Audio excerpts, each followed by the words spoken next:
Well, hello, everyone. Welcome back. Good evening. I hope everyone has had a good weekend up until this point. We're going to wrap up the weekend with a good one.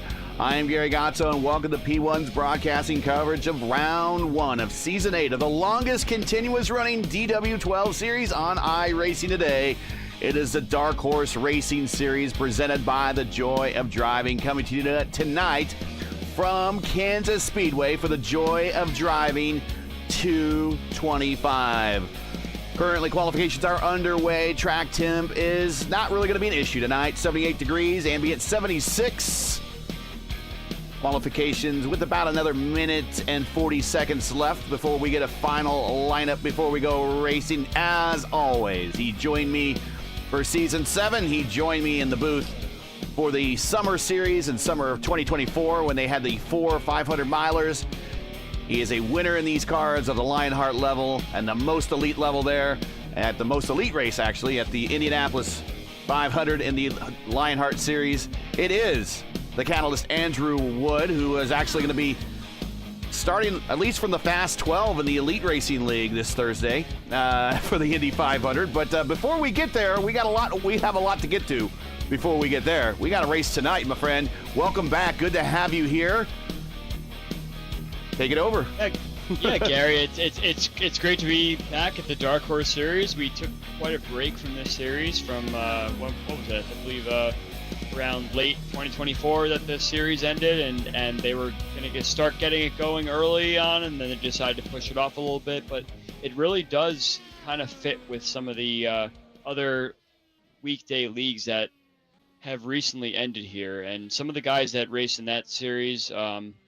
Some of the series during the weekdays are ready to jump into like kind of a summer beginning here, and we're at Kansas and at nighttime, which is always a very interesting way to kick off an IndyCar season.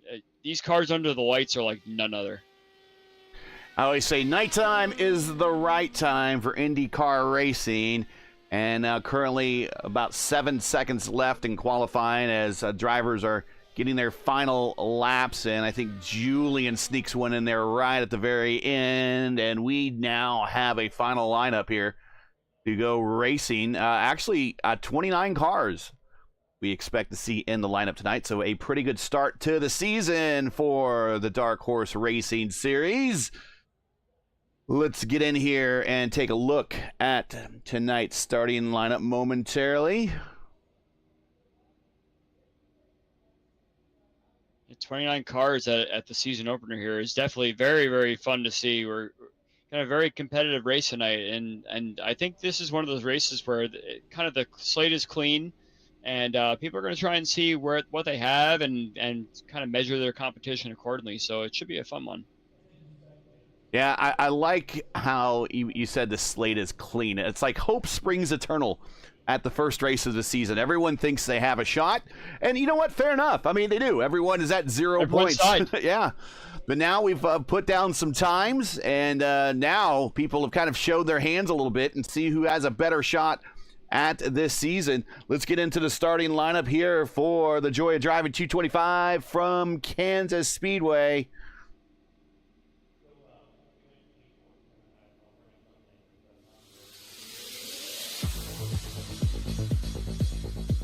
Here we go. Rafi Eckert on the pole at the speed of 223.9. Murph in semi-retirement right next to him.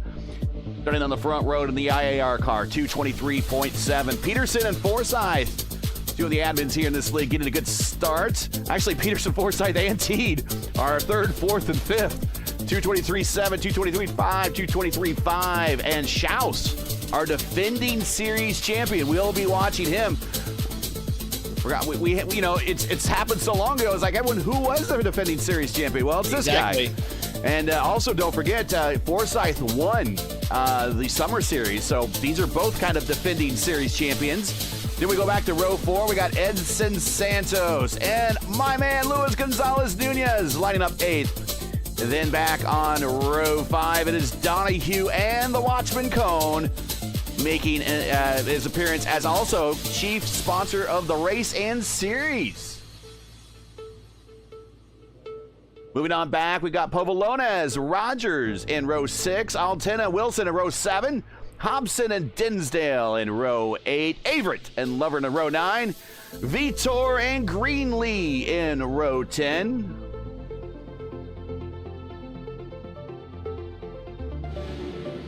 Anderson and Johnson, row 11. Hayes and Coker back in row 12. Leedsma Jr. and Presley in 13. Pahutsky and Salvador in 14. And Yari, man, he's got a heck of a road in front of him. He's back in row 15 and 29th spot. We know he's going to be coming forward, don't we? He is lined up on row 15, and we're getting ready to go racing. Yeah, it's definitely going to be very exciting to see 14 rows of cars here taking the green flag, and we're really excited to see what kind of moves these guys make early. Are some of the guys kind of hanging back and seeing what happens? I'm very excited to see what's going to happen here. Green flag, green flag. Field under the command of Rafi, and he brings them down for the green flag side by side in the 1. 3 wide, a little bit further on back.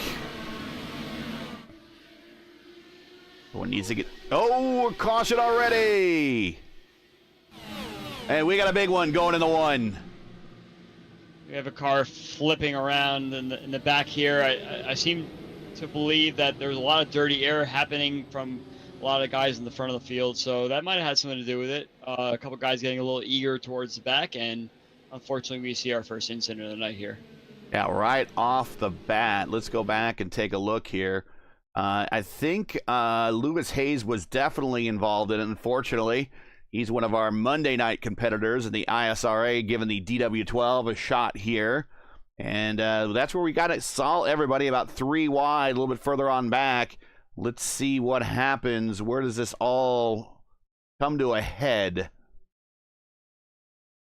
Looks like it might have been Vitor that tried to cut down a little bit on the low side and didn't exactly find himself clear. And that caused a chain reaction of cars behind him. There's Vitor. Averett to his inside. And he tries to, yeah, he was not clear, unfortunately. We'll go back to Averett's point of view. Now, we do have a fast repair here. Yeah, some of these guys definitely are going to be wanting to use that to make sure that they're still part of this race. And if they get back and they don't have to tow necessarily, it may not be so bad for them that they just join the back of the pack. And once you use a fast repair, it's kind of like, let's be careful from here and make sure that we're clean and green the rest of the way. And yeah, it's like a lot of spots that way. I used up my continue. I need to be good, and watch as he was not clear. The bumper was not clear. He came down on Averett. Averett's able to keep it. I'll take that back.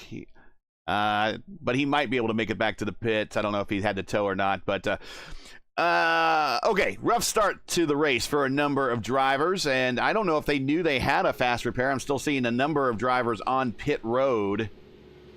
Could just be a tow situation. Yeah. They're just waiting for the timer to go out. But yeah, it's kind of a shame for some of those guys that felt like they may have wanted to pick up a couple spots at the start, and next thing you know, you find yourself kind of buried in the wall, and your night kind of went from one situation, and now you're finding yourself in another. So these guys will hopefully get themselves back on track soon. Maybe get some lucky dog situations, or the laps back in such a way that the guys ahead of them pit. And yeah, it'll be an uphill battle from them from here, but we'll see what happens. We've seen weirder things with guys coming back from a lap or 2 down. And watching from Lewis Hayes' point of view in the P1 car. Not the view he wanted. And doing cartwheels like that down the backstretch will only get you good points in gymnastics, but not in auto racing. Some of these guys are just very, very, the adrenaline's going. It's the first race of the season. You got to kind of prove yourself, and next thing you know, you make contact. And it's unfortunate for some, but to the victors go the spoils, right? So some of these guys have picked up quite a few spots, such as Jorge Ledesma Jr. moved up 5 spots, Casey Pahutsky up 6 spots. So they managed to find a way through the incident, and now they're sitting in a better spot than they were when they started the race. So that's definitely a good thing for those guys. Yari up 7 as well. So getting ready to go racing this time by. Rafi is going to opt for the restart down low. Pace truck is off the grid, and he's going to take off early, and it gets a big jump on the restart. We're back underway here at lap 4 with Rafi with the big lead going to the 1. Now, this is going to give Mark an opportunity to get a big run on him and maybe make a pass on the high side and clear him if he gets us down in the turn 3 or maybe into the quad oval area. Very clean throughout the field. We got double file going on at the back half of the field. So some guys that are trying to make some moves that maybe they made a jump on the car ahead of them, and it's giving them a better opportunity to stay in the draft and maybe pick up some spots that they didn't ordinarily think they'd get early on. And some of the guys that are getting past, yeah, you're a little bit a sleep situation, but it looks like a lot of these guys are kind of taking that low line right now, and you'll see these guys slowly drift up towards the wall as the race goes on. And we kind of already have some breakaways and some large gaps that have developed already from some people making that taking that easy on the not the opening restart, but the restart here coming out of the caution. And the top 5 are now in kind of a tight formation. It is Murph who broke out now to the lead. Forsyth is second. Teed is third. Peterson in the identical Marlboro-looking livery. He is in 4th. Eckert's been shuffled back to 5th.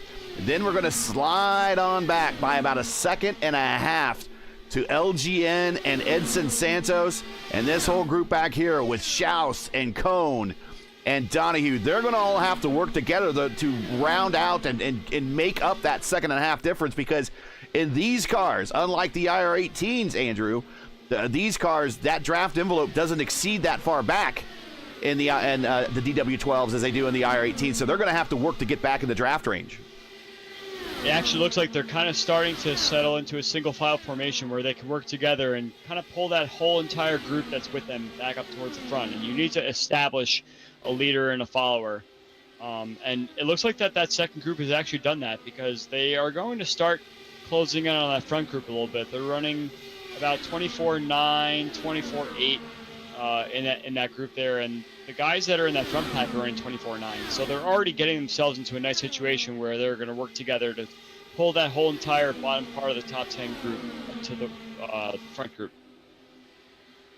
And then also in a very similar situation a little bit further back, Casey Povolones and AJ Hobson.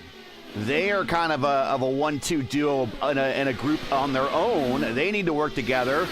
But racing behind them fiercely is a group of drivers that are just two. It's like the start of the race back there, starting about Gary Lovern on back. Yeah, this second group from 6 on back looks like they're actually working very well together. Edson Santos is kind of hanging out behind who's that? Schaus and Mark Cohn, and they're working very well, the two of them up front there, and they're actually closing in very quickly on this group. So we might have a top 10 situation here in about 2 to 3 laps or so if this continues. Well, we're comfortably into this race.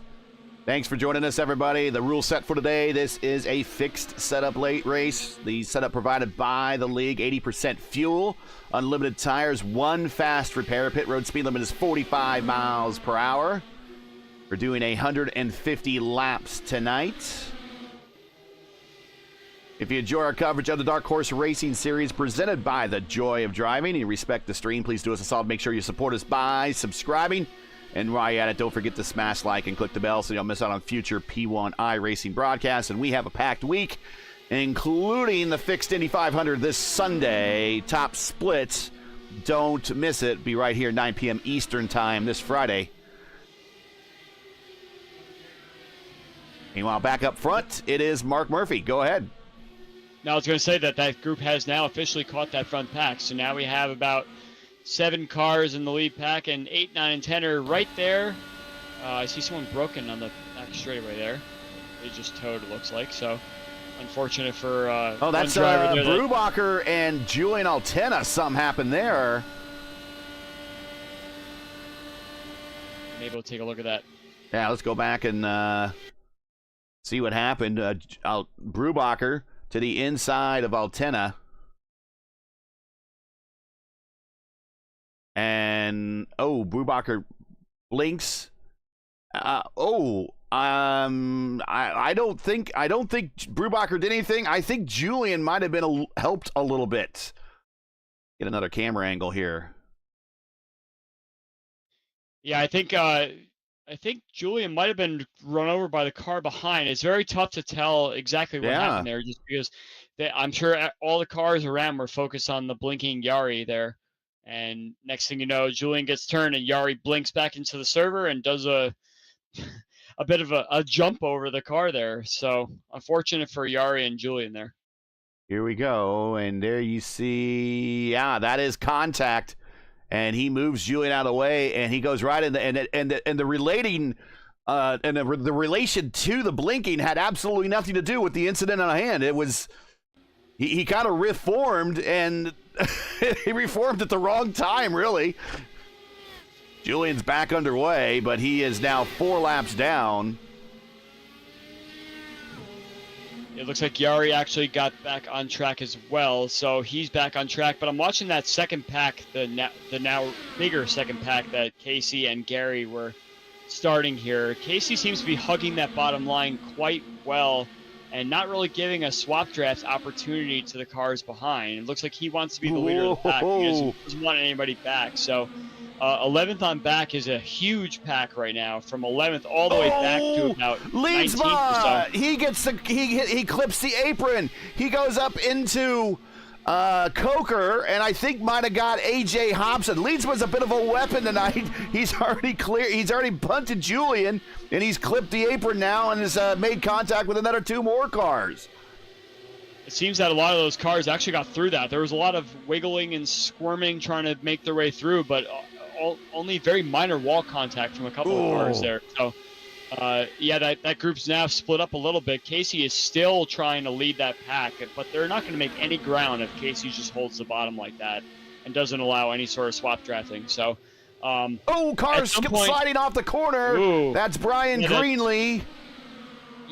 That's a very difficult thing to do. If you put a lot of weight jacker in the car, these cars, very limited usage of any sort of in-car tools sort of thing. It gets very, very light on the exit of the corners, and if you burn that right rear up, then it's not ever coming back. You have to really work hard and try and cool everything down. And unfortunate for Greenlee there, but he's still going. He didn't touch any walls. He just kind of lost about 8 or 9 spots in that mix. Caution on the racetrack. Greg Forsyth, is that what I'm seeing? There's a big mess on the back straightaway. That whole second pack managed to somehow avoid the cars that were backwards and everything there. So good job on that second pack to avoid everyone. Yeah, LGN was involved in that one too. And whoa, okay, we're rejoining it, and okay, let's watch and see what happens. And Rafi is above. Not model. And yeah, there's where the net code. We expect the net code. He goes in. And there's Forsyth. And we got one of the Marlboro cars involved. And LGN is cartwheeling and doing barrel rolls. Yeah, that Marlboro car you were mentioning Peterson. was Eric Peterson. Eric Peterson was backwards in the middle of the track there. And unfortunately, he just didn't have any spot to go once the incident happened there. And cars kept driving into the zone. Greenlee got into it. So Eckert, Peterson, Forsyth, Luis Gonzalez, Nunez, Greenlee all have meatballs here at lap 24-25. And here come all the leaders to pit road.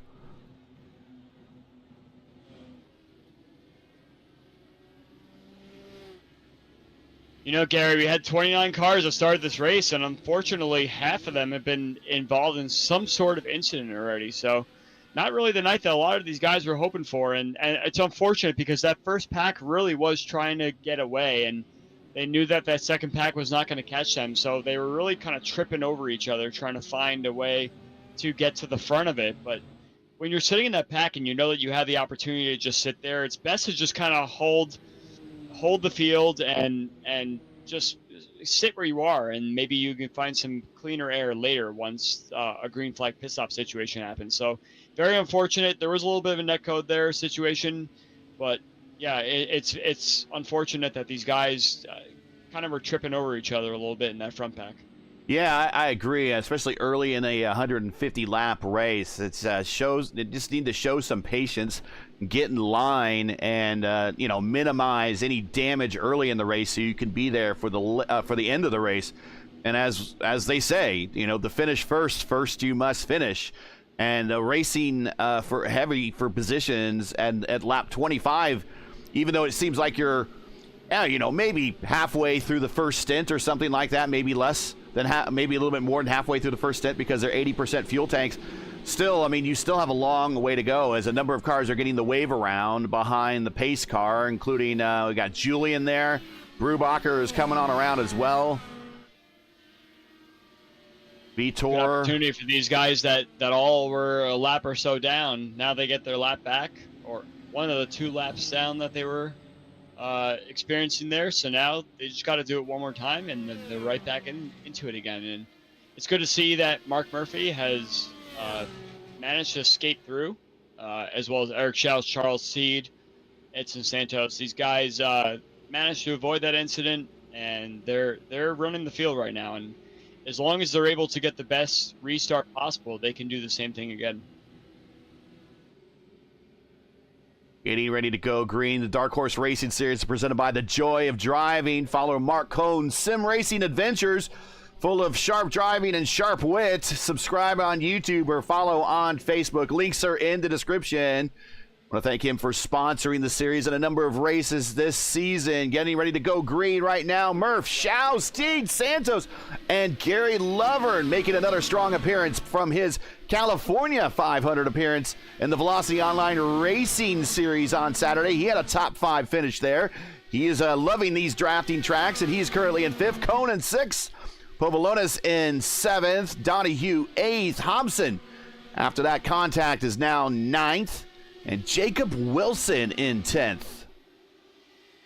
We had a major checkup in the middle of the field there that kind of caught a few cars out. I don't think anybody got any damage from it, but it was very close to being disaster. I think A.J. Hobson, wherever he was, I believe 8th or 9th place, kind of got sandwiched in a little bit, and some cars were coming up quickly behind him. But I think everybody got away cleanly. Could have been a much bigger disaster there, but yeah, these restarts get to be a little bit sketchy, especially if your timing is off. If you're trying to close up and then you have to hit the brakes, and everyone doesn't really expect it, that accordion's all the way back through the field, and it could cause big problems. So good on these guys for keeping it going. And it looks like we're kind of spread out single file for the most part. Yeah, on the restarts, you definitely want to get going. You can't afford the fall back because, again, the draft envelope in these cars only extends to about 0.6 of a second, maybe to a second. You don't have that extra 1.5 seconds that you have in the IR18 that leads out behind the IR18 to kind of pull yourself back into contention. So if you don't get on the restart immediately, you're going to lose a draft.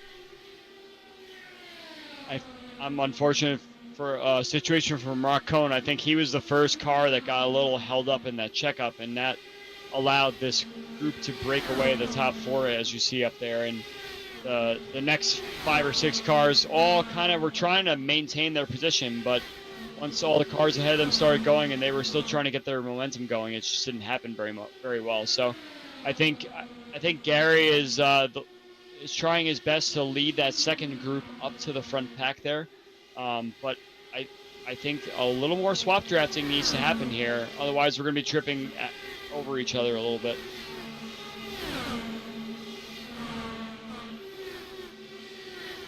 Warren Rogers leading this next group of about 7 cars. Brubacher's in that. So is LGN, but they are down in the order at the moment. LGN 2 laps down, Brubacher 1 lap down. They're trying to get organized. But it seems like the 30 of Presley wants to race on the outside. Going back up to that group in front. There's Dinsdale, Johnson, Jacob Wilson, Coker. Coker's now broken out ahead. And they might run down 9th, 8th, 7th, and 6th, which is led by Mark Cohn and Gary Lovern in 5th.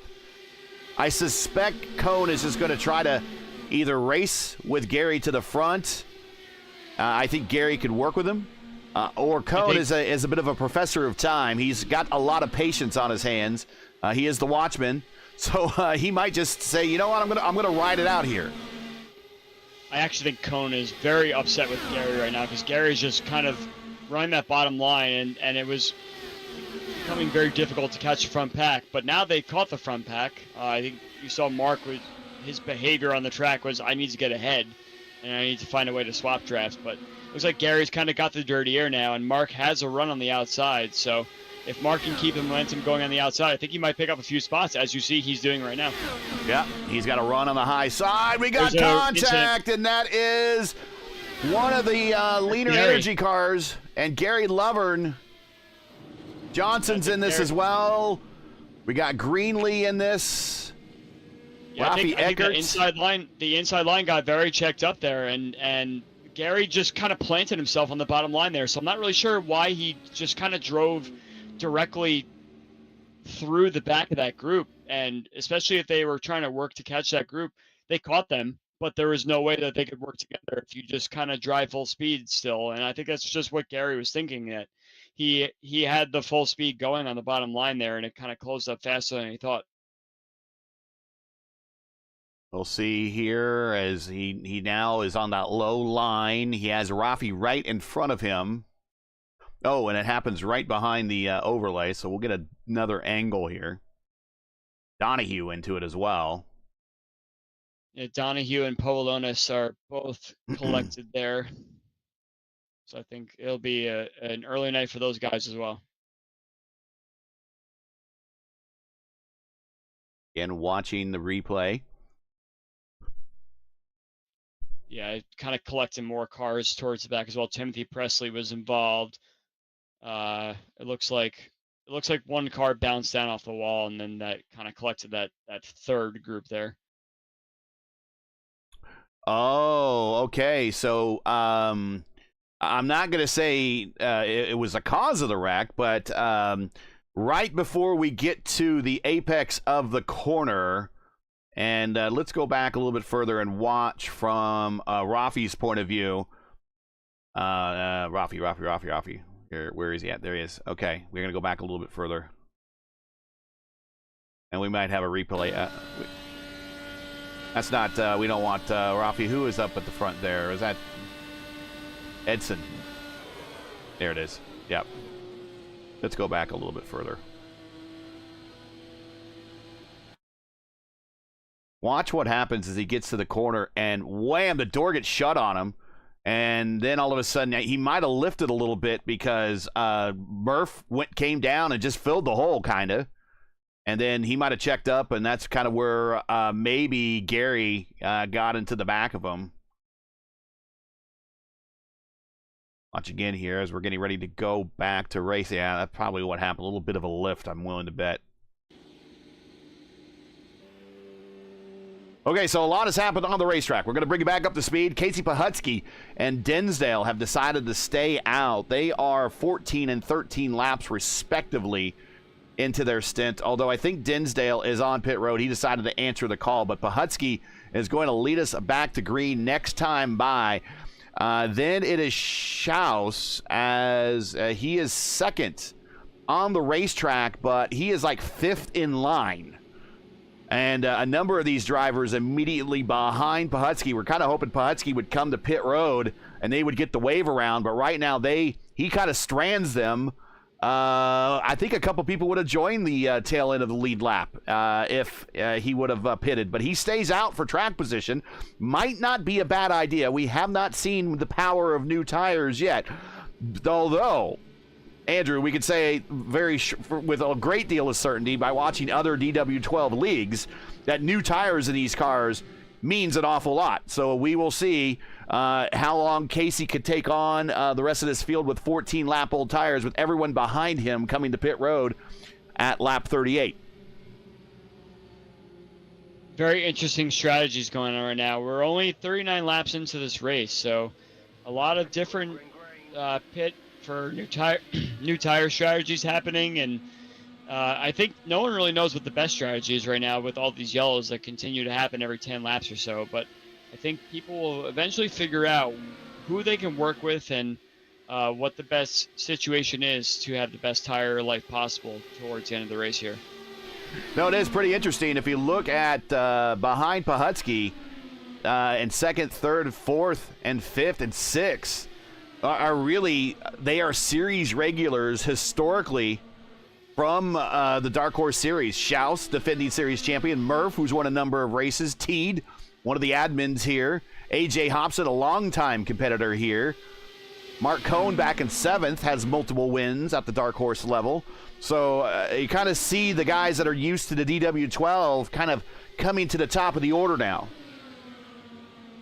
It's a very interesting notice there, Gary. Look, like the guys that do this week in and week out and that have been in this league for years know the nuances of this car, how it behaves, especially those that have raced a car and track combo, a car weather combo like this before, know exactly how the car is going to react at certain points during the run, and they know exactly how far they need to be behind another car to work with them and everything like that. And those are all things that matter when it comes to trying to figure out the best way around here.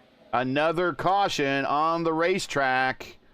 I'm not quite sure where it was. Craig Forsyth is in the wall, but I don't think he brought out the caution. What happened with him? He gets loose. He might have been somewhat damaged. And then he was around Lewis Hayes, but then Lewis Hayes is, he's stuck on track somewhere. Lewis Hayes then at the next turn, unrelated, he turns into the corner, and that might be a wheel failure. He just doesn't turn. Watch this. In-car. Either a wheel failure, VR failure, and yeah, he had to do the, either put it into the wall or he just couldn't turn. So we're back under caution. It's unfortunate whenever you're trusting your equipment and something goes wrong there, and it could happen to anyone really. So yeah, I don't fault him for that, and it's just unfortunate that it has to happen on the first night of a league, especially with a high attrition race. You're trying to get the best finish you possibly can, and that's something that will definitely hamper your progress. Well, Pahutsky, the gamble, he is working on paying off for him right now. He's stayed out. The thing is, he had kind of cars that broke away with him and was allowing him kind of to pull away from the other group. Now he's going to be in direct contact with the leaders. Murph is in second. AJ Hobson has now moved up to third. Schaus is in fourth. Teed is in fifth. Mark Cohn is in sixth. Edson Santos, a veteran of these cars, he is in seventh. Warren Rogers, we saw him in a number of races during the tail end of season 7, and also in the summer series, and he was up at the front, kind of performing well with some of the leaders. He is cracked into the top 10. Jorge Leedsma has had a bit of a rough start to this race. Kind of beaten and banged his way around the mid-pack, then at one point kind of grabbed a little too much of the apron and side-checked a few guys, but he seems to have all of the jitters underway. But he was a bit of a weapon early on, but he has kept his hand steady. He is now up to 9th. Coker is in 10th, and he's been stuck in the mid-pack, and I'm sure he's seen all sorts of things back there to make him want to say, I really don't want to be back here that long. Yeah, you were talking about some of these guys that had a little bit of some dust-ups with some other guys in the mid-pack there, and that just comes with the territory of there are new people in the series, and you're trying to figure out who is best to work with and who you could trust racing side-by-side with, and unfortunately, that just leads to a lot of these issues that we see, that people are kind of pinching one another or maybe being a little too nice, and then next thing you know, they kind of stack everyone up on another line, and once you kind of figure this kind of stuff out, then it just becomes second nature, and then you kind of put yourself in a spot where you know exactly where you are in the field, on the track, and you use that to kind of bring yourself forward and make yourself more trustworthy with the guys ahead of you. Looks like Bahutsky came to pit road. Now that gave the lead to Murph. Tonight's race has also been brought to you by 4D Racewear and SimWrap Market. Check out 4D's line of made-for-sim racing gloves, shoes, and apparel. Visit them today at 4dracewear.com or click on the link in the stream description. SimWrap Market is your go-to source for iRacing paint templates and broadcast resources. SimWrap Market has everything you need to build your brand on track. Visit simwrapmarket.com. Download, customize, race. Green flag in the air, here we go again for round 1 of season 8 of the Dark Horse Racing Series, presented by the Joy of Driving. Yeah, the middle of the pack got stacked up yet again, and some of these guys are really not timing the restarts quite well, but it doesn't seem to have broken up the field too much this time. There was just a little bit more uncertainty of when to get back on the throttle again, but it looks like we have some groups that have kind of formed up again, and I think the best way that these guys work together, and if they've learned anything from the last 2 or 3 restarts, is to try and get 2 people in the front of the pack to try and pull the rest of the group up with them. That's always very hard to do, and especially if you don't know the people very well, like I was mentioning during the caution, that could be a very difficult task. Yeah, it's always a bit of a challenge in the first race of a season, is get to know thy competitors. Some of these guys you know from racing season after season in the Dark Horse Series, but some are newly recruited and are making their first start in the DW12. And the DW12 is a free car on this service. Everybody has access to it. But the thing is, there's not really a lot of good leagues out there to race the DW12 in, and there's really not any official series to race the DW12 in other than the Dallara Dash, and I don't even know if they still use a DW12 anymore. But the Dallara Dash series is, well, there's a reason why you can't lose or earn any iRating in that series, because it's pretty bad. I think this is definitely a good league to kind of jumpstart your open career here. It's kind of an old car. It drives a little bit loose. Oh, contact Brubacher at the tri-oval, and another big wreck. I'm not really sure what caused that necessarily. I didn't see any big moves or big swaps from one lane to another. It just seemed like another semi-netcode situation of someone who was a little bit uncertain and maybe just drifted up one direction. But let's watch the replay and check that out. Watching again, it was one of the leaner energy cars to the inside, a lot of netcode. That is Rafi Eckert, who's had a bit of a rough day. And watch, as he wanted to float up, he gets a run in the tri-oval area, and there's netcode right there, and it's right in front of one of the admin cars. I'm not sure who that was. That was Peterson. Peterson's had a rough day. Brian Greenlee caught up in that. Casey Povolonis also caught up in that. Yeah, that was definitely a lot of netcode aided. Rafi did kind of wash up a smidge, but not enough that, like I said, there wasn't a big lane change or anything that was kind of apparent there. It looks like it may have just been one of those things where his car seemed to be a little more to the right and swap that left rear over a little bit, and then once you do that and you swing the car back to the left side, that blocks the track basically, and no one has anywhere to go. LGN getting the wave around. There is a lucky dog in this league, so he will get the lucky dog. That will bring LGN, another guy that we should watch later in this race. If he can get to the front, brings him back around on the lead lap. 14 cars are on the lead lap now. Murphy is your leader. Schaus is in second. Hobson third. Teed fourth. Cone fifth. That's virtually remained unchanged. Shane Coker, he has worked his way out of that mid-pack kerfuffle that he's been fighting in all race long. He is now in sixth. Lidsma is now in seventh. Tim Presley is now in eighth. And Casey Pahutsky on that alternate strategy now ninth. Warren Rogers in 10th. Believe Warren Rogers and everyone behind Rogers is those that came to pit road, including LGN, who is on pit road right now, trying to get service done before the pace truck gets around, and he will. And he will rejoin the end of the field just in time to go green flag racing once again here at lap 54. It's been a rough start to this race. We've had a number of cautions in the first 54 laps. We are less than 100 to go, but thanks for joining us. And of course, we always like to say welcome back. This is round one of the Dark Horse Racing Series of Season 8. We're at Kansas Speedway for the Joy of Driving 225. Got 54 laps in the book, coming to green at 55. 150 scheduled. Make sure to smash the like button, subscribe to the channel so don't miss out on the next race. Dark Horse Racing Series is presented by the Joy of Driving and also supported by 4D Racewear and SimWrap Market. All the links you need for all of those key sponsors are in the description.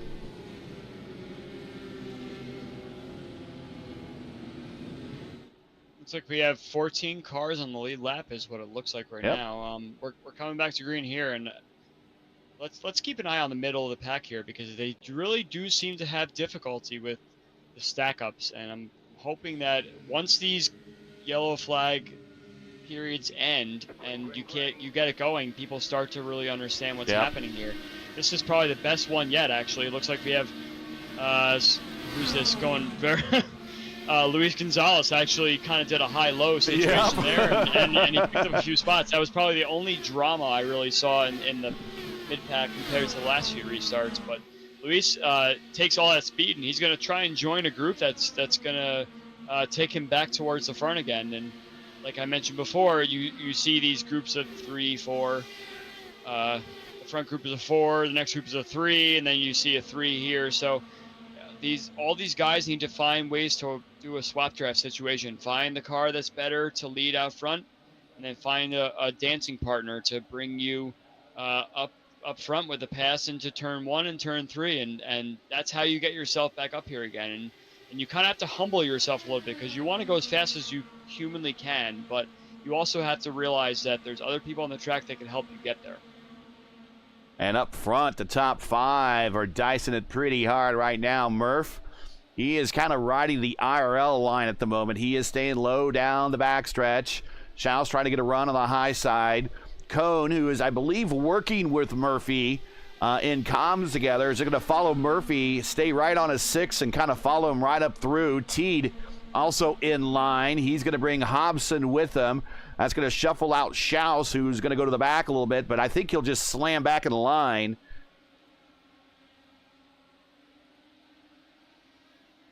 I'm watching LGN back here, and he reached the front of a pack, and it looks like he's trying to make a swap draft work with, I believe this is Leo Salvador. Leo Salvador is right behind him.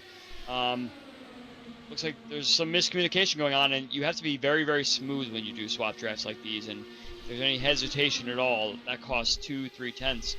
And when you're trying to be 2 or 3 tenths faster than the front group, that's exactly what can hold you back here. So I'm not sure Leo has it at the moment. He's actually letting another car go. Looks like Eric Anderson is going to be up next to try and work with Luis Gonzalez Nunez, and let's see if this swap draft situation works.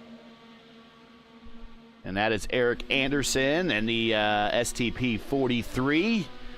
And he is trying to work with and I know I can hear Lewis in the car right now. He's like, come on, guys. I absolutely, I know exactly what you're saying. That's why I brought it up. I wanted to watch him because I think he could be one of the guys in this field who has a lot of experience and can work very effectively to do a swap draft situation. But you need to have the right person, and right now this is a mess behind him. No one really knows kind of what they're doing to find themselves to get a much faster speed. Let's look at this next group that's up ahead, and that group is 6. We have Warren Rogers, Santos, Pahutsky, Povolonis, Johnson, and Lovern. And if I remember from last time, Lovern just kind of planted himself on the bottom line, didn't want to work with anybody, and all that's going to do is just hold your whole pack up, because if anyone's going to try and pass you, they're going to do it on the outside, and they're not going to be faster than the group up ahead. So I think Gary has kind of cemented himself right on that IRL line, as you mentioned before, and not going to work with anyone really, and that's not going to really make the people that are in the back of this pack very happy. And this is Lovern is the first car one lap down. He's in 15th, so if there's another caution, he will get the lucky dog. That is Turner Johnson, and that is Casey Povolonis. They are battling for position behind him, and that is Pahutsky in 9th spot, wanting by, but he cannot find a hole, and there is no path for him to get by. Then we take a look at the front group here. Very chaotic. You got the top 9 all kind of hugging the white line, which is actually very interesting because of the dirty air situation that's going on here. At this point, you know that you can't really swap draft too much because you're not going to pull away from the cars behind. Especially if I saw that coming, and I don't know what was going on there, but Coker just got run over. There is no, I cannot give an excuse to Presley on this. I saw it coming. You heard me make a hissing noise like, oh, here it comes. And he got such a big run. He did not lift. He just full sent it right in the back of Coker.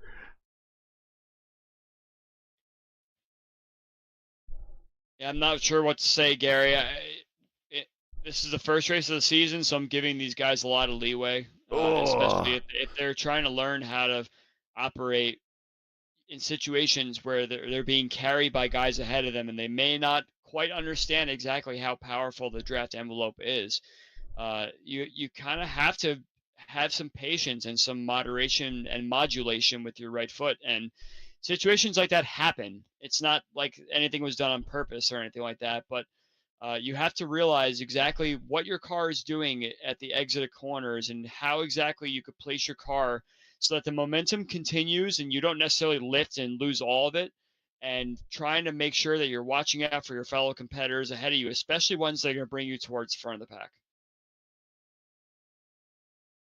I just don't know what to say.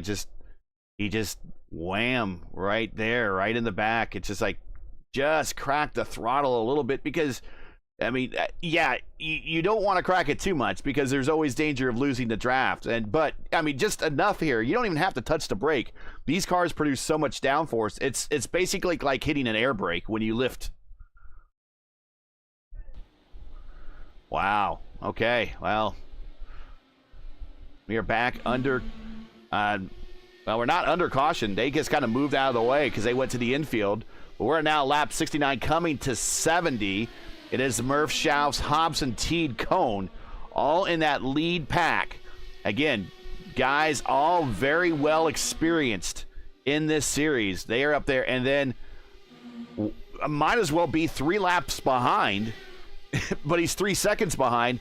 It's Pahutsky stuck in 6th place heck right now because he can't get around lap traffic because they're not working with one another. 6th place heck. That's a good explanation. I couldn't say it any better, I guess. that makes a nice mental picture of exactly what that situation is. But yeah, you were mentioning. I've been watching these top 5 guys since that incident here, and this is exactly what I'm talking about. Is you have a bunch of experienced guys that they know that they just run high or kind of take a longer line around, or maybe just reserve themselves to a little bit more of a lift, which saves some fuel and everything. You'll still stay with the lead pack, and then all you're doing, especially if you're Charles Teed right now, is you're kind of watching the lines the cars are taking ahead of you, seeing what line works best at what point in the stint. Those are all things you need to consider for later on down the line. You may not be able to execute as well as some of the cars ahead, especially if you're kind of burning your tires, trying to find the clean air from the wall of air that's ahead of you. But it does teach you something as you continue to go on in the race. And I think these guys are experienced enough where they're not trying to rush to the front as fast as they can, and they know that they could just stay there and be pulled from their fellow competitors that are ahead of them. We have some messages from the medical center. Lewis Hayes says, sorry for the yellow, had an equipment failure. Just kind of as we thought, and Pahutsky getting loose off of 4, and again, in that right rear, getting hot, and we're going to talk about that here in just a second. Greenlee says 38 is done for the evening. Drivers are pushing a bit too hard tonight. Rafi Eckert says, need half a stint to just break the pack racing. And then he also says the car oversteering after 15 to 17 laps. And again, they don't have access to the tools. This is a fixed setup race in the DW12. The DW12, unlike the fixed setup in the IR18. Oh, Lewis! I saw that coming as well. Wow, Lewis. And look at the hands working in the cockpit as he gets it back underway. And the 43 does a good job at staying out of it. Wow. I find it very interesting just because of the conditions. We have a nice cold track that should have a lot of grip and everything, and we have cars that are kind of like pushing their right rear to the limit here. So this is definitely a very interesting situation here with these guys, especially with the setup. You'd imagine that there's maximum grip, maximum speed, and the cars are kind of planted to the track, but it's anything but here. So Rafi says the car is oversteering after about 15 to 17 laps if you don't save the tires. Okay, you've driven these cars a lot. I have driven these cars a lot. I know Lewis has driven these cars a lot. We're watching him right here a little bit further back in the field. We'll go up to the leaders. What's the best way to save the tires? Right now we're watching this lead pack, and Schaus is kind of like a full lane higher than everyone else. Going to the high line, not turning the wheel as much. Is that a way to go here? That's bingo. You're right on the money, Gary. You don't want to have wheel in it on exit, because as the track the banking ends, if you have wheel in it, you're burning up the right rear tire because you have a wheel in it. And as you turn the wheel to the left, you're throwing the weight to the back of the car and to the right rear. And you want to try and straighten the car out as much as you can on exit. It's going to extend your distance on the track, but it's going to save your tire. And you could save your tire for later on when some of the guys that are struggling, that are doing the extra turn in at the exit of the corner. It's definitely a finesse kind of thing, and you have to play around with it a lot. But once you figure it out, kind of like what Eric Schaus is doing, he's going to open up the wheel there, get close to the wall, and it's not going to burn that tire as much. And therefore, the temps stay nice and in the window, and the wear as well. I think we got pit stops coming, Gary. Yeah, we do. And we're riding with Eric Schaus, our defending series champion. AJ Hobson's in the grass by the pit entry. I don't know if he missed the pit entry or, yeah, it looks like he got his right rear too hot. And he found himself in the pit lane, and AJ Hobson's just going to plant himself in the pit lane, but he's going to be stuck in the pits for quite a while. He does have a black flag, so the next time he comes by in the next 5 laps, he needs to answer that. He will have a 40-second hold, unfortunately. But here come the leaders to pit road right now. It is Mark Murphy bringing a group of at least 3 down, including Schaus. Charles Teed has wrecked as well. I'm not sure what happened there, but everyone was kind of stopping for the pit lane, and he buzzed himself up to the wall, and that car is destroyed. And that is a lot of damage, and everyone got to run. I don't know if he heard not or he was trying to join him, and and then he spins out of the way. That's going to avoid the caution. But you're not driving back to the pits. He's got a tow, unfortunately, and a great race ruined, really, with that right there for Teed. But back out on the racetrack, Warren Rogers picks up the lead. Now, Rogers pitted at lap 53. He's now 31 laps into his stint, along with Edson Santos. And he's in a hornet's nest of cars right now that are trying to get their lap back. So I think it's in Warren Rogers' best interest to come into the pits and get out of this mess right now. Even if it means coming out by yourself.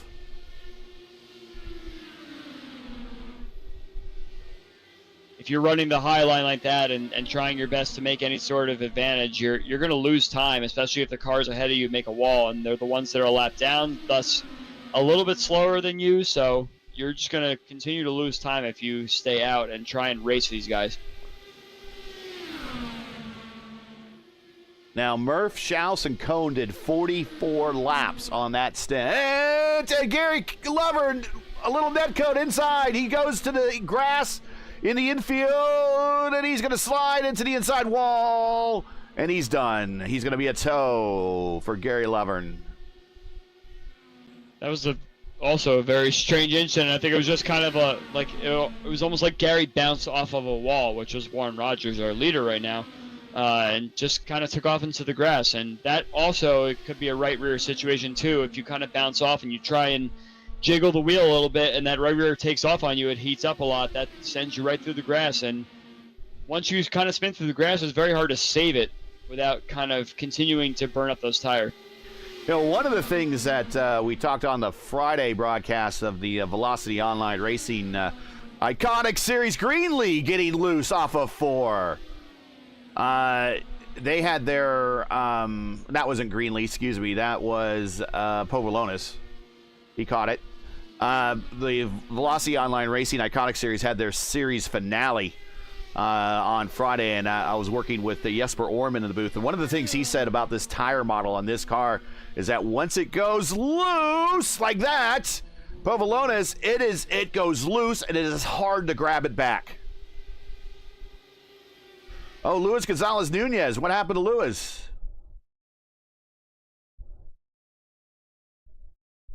I don't know. I'm not sure what happened with Lewis. I'm watching this battle with Cone and Schaus. That's Cone and Schaus. Yeah. Cone, Schaus, and Murphy. They've managed to find each other again after their pit stop, and they're very, very close to each other. And this is a group that knows what they got to do. They're on the other side of the track from the guys that are leading the race right now. If they run the fastest laps, they get line astern. It's going to be much beneficial to them, especially setting up for the last pit stop. And I think Luis Nunez got loose coming to pit road, missed the cones, and I think he said, I've had enough. Leo Salvador's in the pits now, so he's doing his routine stop. Nice pit entry there, kind of tucked it in nicely on the inside. So Salvador in 7th. Warren Rogers now racing Turner Johnson. We've seen Turner in the votive Indy Oval Series. He's got the flames on his car here. He is currently in 9th spot. He has cracked the top 10, but he is 1 lap down. Rogers just following in line behind, getting some crucial mileage. Okay, here comes Johnson to pit road. And now Warren Rogers all by himself. Edson Santos is taking this opportunity to come to pit road and maybe have a car to help him when he comes off of pit road.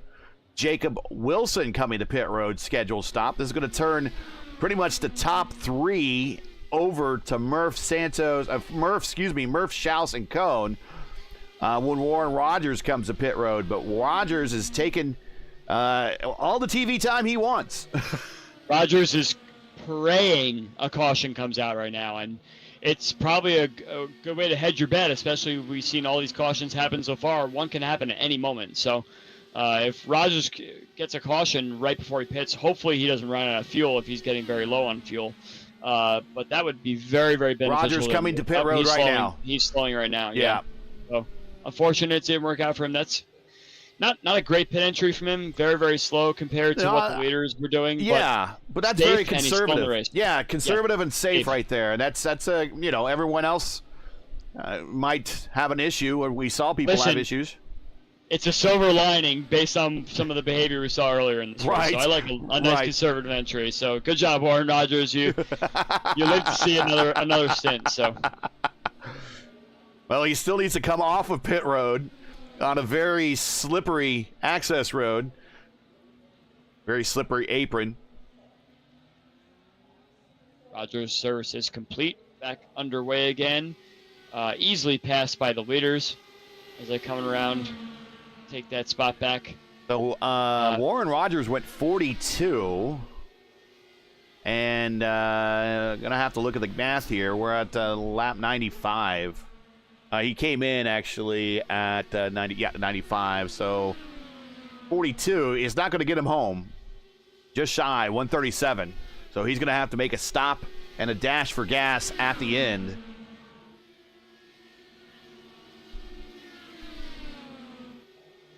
So really, we're looking at these top 3. These are the guys in control of their destiny at the moment.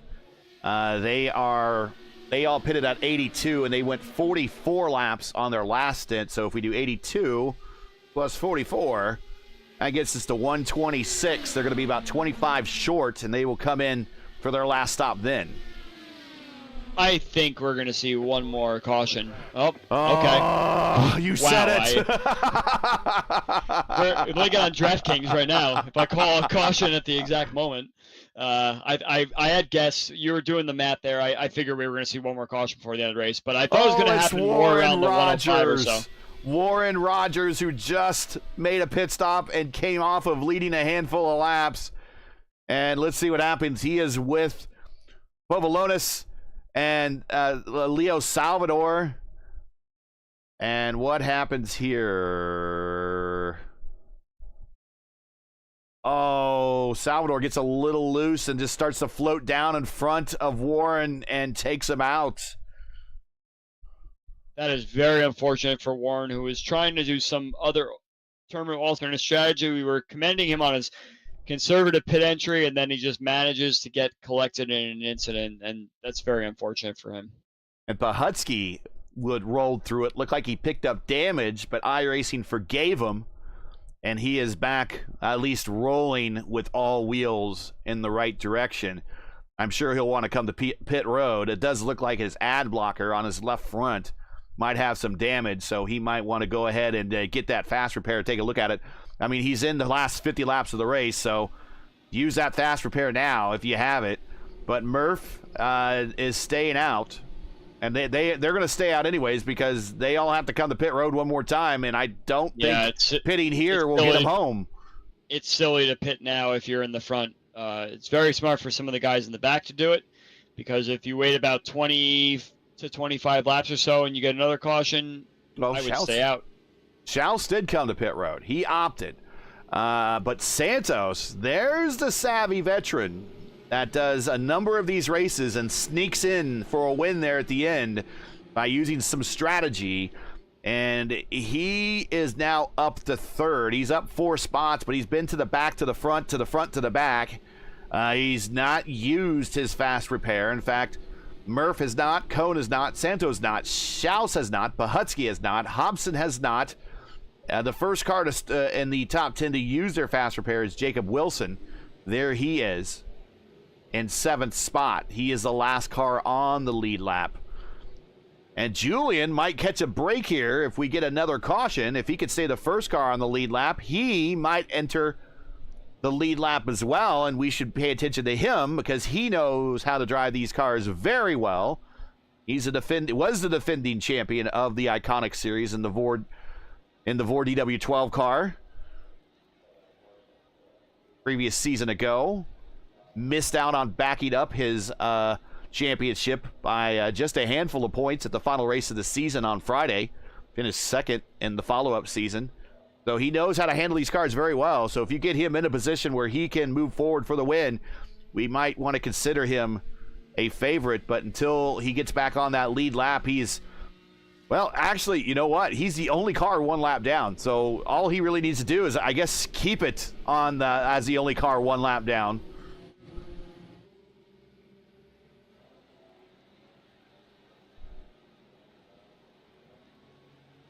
All right, Gary, it's been a while since you've done a restart here, so let's see if these guys here we go.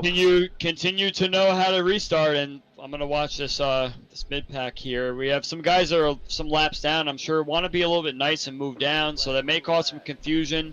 Oh, but there it is. Schaus kind of got into the back of Coker a little bit almost. Yeah, that's an interesting one. I wasn't really expecting that necessarily to happen. I thought more of a stack up. That was more of a confusing accelerate decelerate situation, but I guess it all kind of matters because it does the same accordion effect. But as we see, we have the same amount of cars that are breaking into groups. We have 2 in the front, the next 2 after that, and then kind of single file from there where you saw that Coker and Schaus incident. It is Murph and Cone up front. Santos in 3rd. Schaus now back in 4th. He had checked up a little bit on that restart behind Coker. Coker, I think, had to brake a little bit. The car in front of him did not take off as effective as he thought it would. Also in this battle is T. Now T just blinked out, I think. No, Murph just blinked out. Yeah, Teed is definitely going to make some noise here. He wants to get one of his laps back. Julian is essentially is going to be the lucky dog car. But if Teed puts himself in a spot where he's one lap down, he'll be the next one to get a lap back, essentially. So he's going to work very hard to get to the front of this group here. And I can hear, I think we're going to have another caution, but I can hear Julian if this race finishes under caution.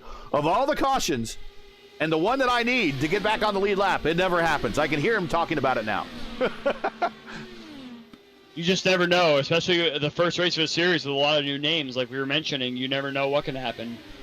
This second group behind is getting a little feisty. Looks like Pahutsky went under the apron a little bit, saved the car, but if these guys continue to drive like this, you could find yourself with another caution pretty soon. 3 wide into the corner, 2 of them for position. Hobson slides in and gets the spot. But right now, Turner Johnson is riding the bottom, but he is racing for position with a car in this group. So he doesn't necessarily want to give up any positions, because right behind him is Povolonis in the black car up high, the black and green car on the far left. This is a nightmare for Shouse, Hobson, and Pahutsky, because you have that lapped car that's in the lead part of the group there, Turner Johnson, and he's not allowing any of these guys on the lead lap to be able to swap drafts to catch that lead pack.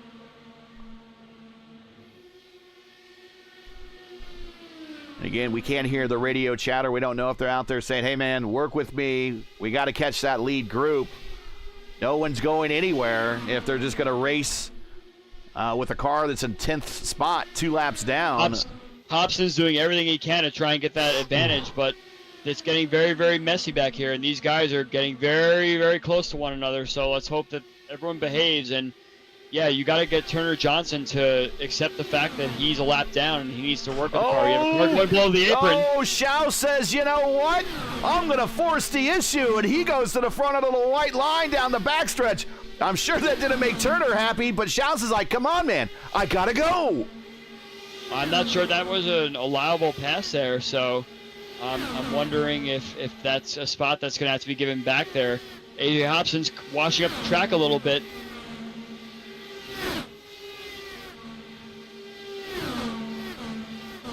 Now Turner back to the inside, and I don't see him giving that back at all after that move. Now I don't know if he's giving back that position. 3 wide for position here. Oh. Hobson's pinned on the white line. That's an excellent corner there by Hobson, but he's trapped behind Johnson there, and Johnson's holding these guys up, and he's doing everything he can to hold them back from getting back up to that lead pack again, and these guys are getting very frustrated here, I can tell. Oh, I thought AJ was going to slide it in there, and the bottom going in the 1. He had an opening. He just was not close enough. If I was these guys, I would go for my last pit stop now. You're getting very close to that Turner window. slides up this time, and now the door is open. AJ down low. Turner tries to come down. He can probably slam the door. Now he can slam the door, but the opportunity was there.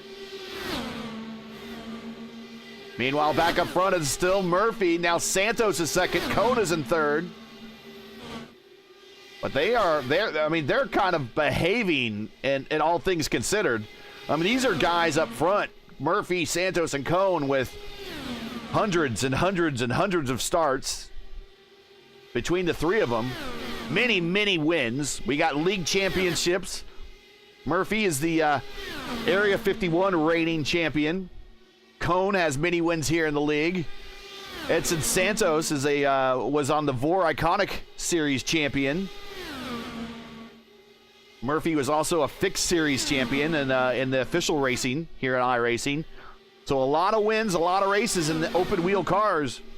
And these guys are showing how it's done. The cream rises to the top. Meanwhile, though, it is still chaos back here behind Johnson. Hobson was going for the position there for a while, but he pinned himself on the white line, and the outside line started to take advantage. And I could sense the right rear tires on these cars are starting to get a little bit angry. So just like the drivers. Yes, yes, absolutely.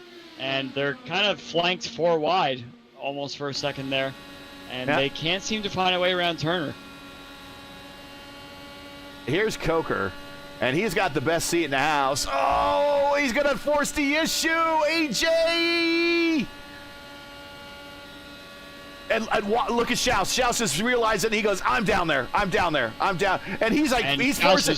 Look at him. He forced Turner up and out of the groove. And he goes right to the lead of the pack. That was very, very close to being an incident there. Oh. And there's contact there. Everyone gets out of that cleanly, but Schaus has finally found his way by, but maybe too little too late now in order to get a swap draft going, because Hobson is going to want to get to the front of this pack. And if they can play nicely, then they can start to work together to try and catch that lead pack. But I think at this point, they've been out here for, 20, 30 laps or so. And those tires are definitely going to start to wear quite a bit.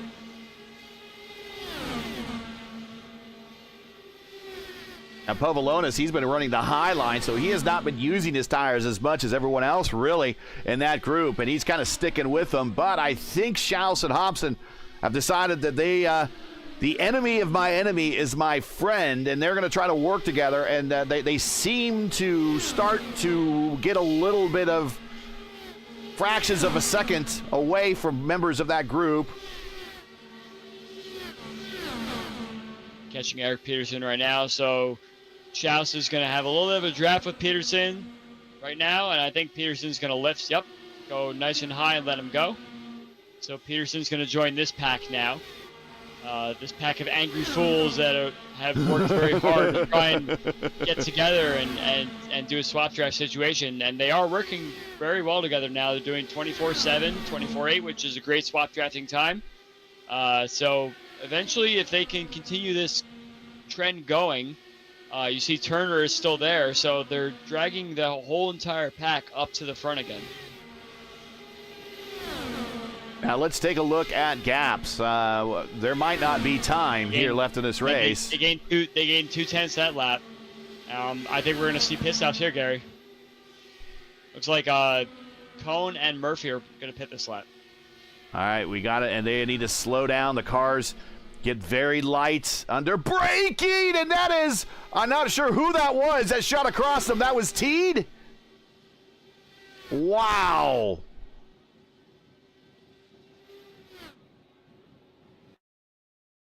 Let's watch from Murphy's point of view. That was an angry right rear that happened right there, I'm pretty sure. I don't think he wanted to pit there. Watch this. It looked a lot closer on the camera angle. But he's probably slowing down going, what the? His stop's done, and he is out well in front of Cone. Eric Schaus is your new leader. Him and Hobson have been working together, and as long as they keep this going and they keep running these high 24s, I think that's good lap times to continue this trend going, and they could possibly get enough pace to come out with that pack, wherever they may be. Rafi Ecker's asking, where can I get that overlay? You don't want to know how much I paid for this overlay. Yeah. Povolonis getting loose off of 4, gets down on the apron, gets it back up, keeps it under control. Another Code Brown moment, nearly missed another caution. Oh, again right in front of him, Turner Johnson, and there's your caution. And Schaus and Hobson are like, yeah, man. But they still have to come to pit road. Julian Altena is going to get back on the lead lap. And much like in the last races that kind of burned him in his own league where there was a late caution that allowed the field to scrunch back up, well, it's going to scrunch back up one more time, and he's going to be on the tail end of the lead lap.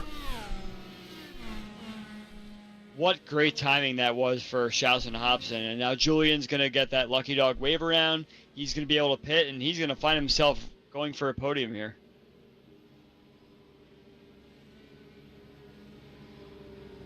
$25 to go. And it was right around, we saw right there with Turner Johnson just kind of busting loose.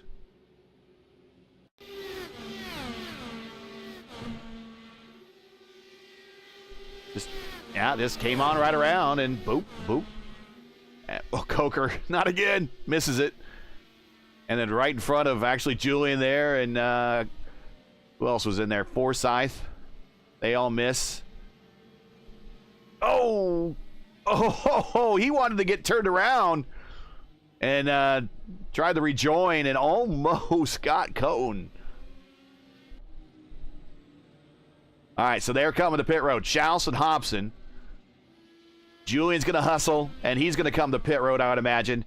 I would imagine he's going to probably get those tires. He knows more than anybody, as someone that races these cars very recently, new tires in a late run are invaluable.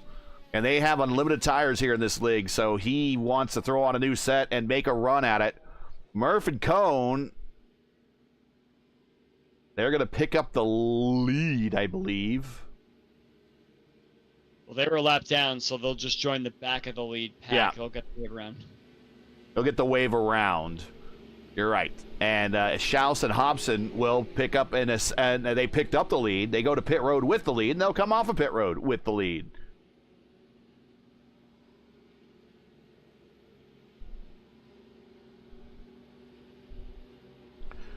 Once again, if you're just joining us, you're watching P1's broadcasting of round one of, I think we're 12 rounds this season. And actually, I do have the schedule right here. How about that? 9. We're 9. We're round 9. So we got the round 1 of 9. There you go. There is a schedule. Next race is here in a couple weeks. So you're watching round 1 of 9 of the Dark Horse Racing Series presented by the Joy of Driving, coming to you from Kansas Speedway for the Joy of Driving 225. I got to be honest with you. I don't think a lot of people have had it, unless you've been Mark Murphy and to a lesser extent maybe Cone. You haven't had a lot of fun driving. There's not been a lot of joy driving in this race. But he has sponsored the race with the Joy of Driving there, Mark Cone. So make sure to smash the like button, subscribe to the channel if you don't miss out on the next race. The Dark Horse Racing Series is presented by the Joy of Driving. Follow Mark Cone's sim racing adventures full of sharp driving and sharp wits. Subscribe on YouTube or follow on Facebook. Links are in the description. Tonight's race has also been brought to you by 4D Racewear. Check out their line of made-for-sim racing gloves, shoes, and apparel. Visit them today at 4dracewear.com or click on the link in today's stream description. And also, Sim Wrap Market is your go-to source for iRacing paint templates and broadcast resources. Sim Wrap Market has everything you need to build your brand on track. Visit simwrapmarket.com. Download, customize, race. Here we go. We're going to go green with 22 to go. Oh, we got contact already in the back of the field. And Salvador plows into the back of Forsyth. Forsyth, yes. I think Salvador's damaged. Forsyth might be damaged. But that kills everyone behind them that was wanting to try to get a run, because now they're... Well, let's look at the... Murphy's 2.5 seconds behind.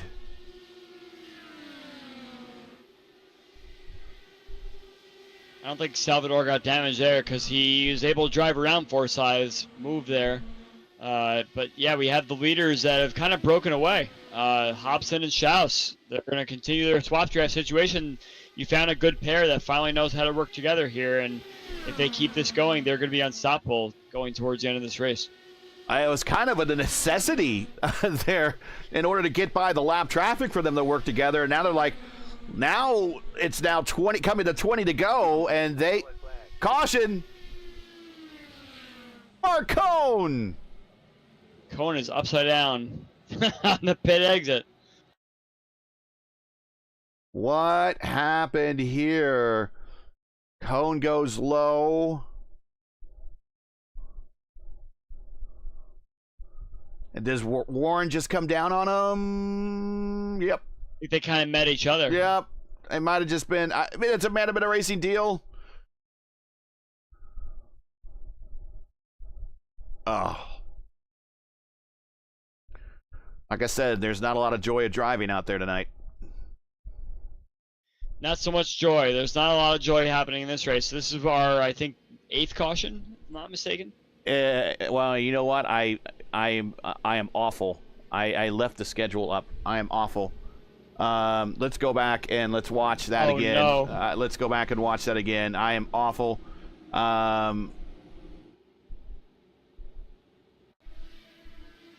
Let's go back. I want to watch the restart.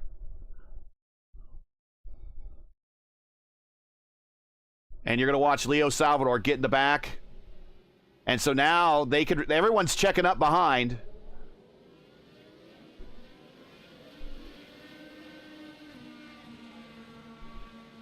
And they start taking off. But now this is what happens. A little bit further on back. Because they need to get in line and race forward. And I apologize. So much was going on. I forgot I had that graphic up. I apologize. I really, really apologize. But we went back and showed you the key moments of the restart. And showed you the wreck. All right. All right. Let's get everything. Let's get Gary back in the right frame of mind. Okay, Gary's in the right frame of mind here.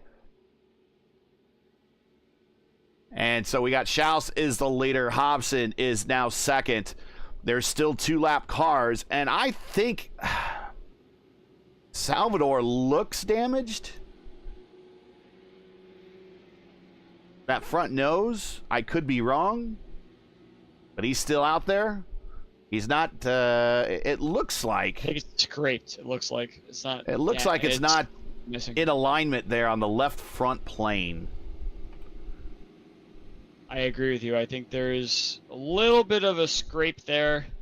Okay, now he's coming to pit road. It caused a lot of downvote. Yeah, that's probably a good thing.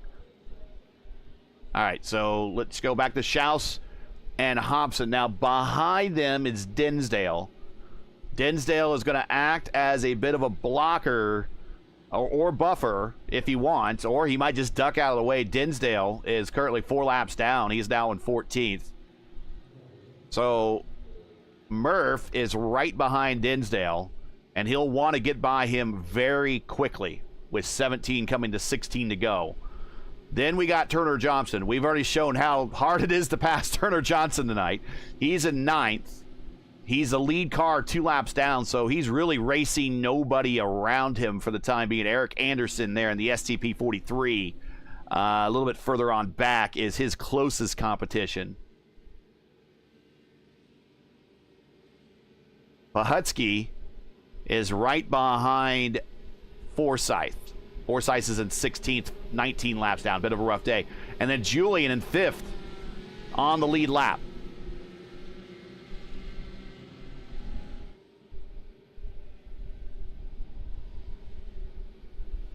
I think Casey Povolonis is the last car that's on the lead lap. Yep, Povolonis is back on the lead lap. He's done his work. Been a long time. Get back on the lead lap with 17 to go. And a bit of a different formation coming to the green flag, but it works for Schaus and Hobson. And Murph gets around Dinsdale, so we're going to have a 3-way battle for the lead here momentarily if Murph can grab this group. I think there was a lot of confusion there because there were cars that were trying to stay low to let the leaders by, but honestly, that gets more distracting than anything, especially if you know that the cars ahead of you are taking off. You don't want to hit the car that's actually up ahead of you. And, yeah, it looks like it kind of broke things up a little bit, but Murph is sort of in that draft of the leaders. What's the best way to do it? If someone's watching this and we're telling them not how to stream things, so I'm leaving graphics up. But let's give a lesson on how to drive an etiquette on a restart. What's the best way to do that? Just take the restart and then dip to the inside and roll off the throttle? Okay. I think it's best to keep everything consistent as best you possibly can, and don't do anything that's different or weird, because if you jump it a little bit too early and you have a lot of momentum, you could mess up the cars that are next to you or behind you. And I think it's just best to take the green and then dip low when you want to actually do it. But looks like we have a nice battle for the lead here. And a little bit further back, it's Pahutsky and Altena. And again, they are trying to get around Turner Johnson, who his zip code is on the bottom line all night tonight. He is not giving that line up whatsoever. Murphy tries to go the outside, but we've seen that it's very difficult to pass there, especially if the car can paint the white line up ahead. Schaus has painted the white line, and here comes A.J. Hobson.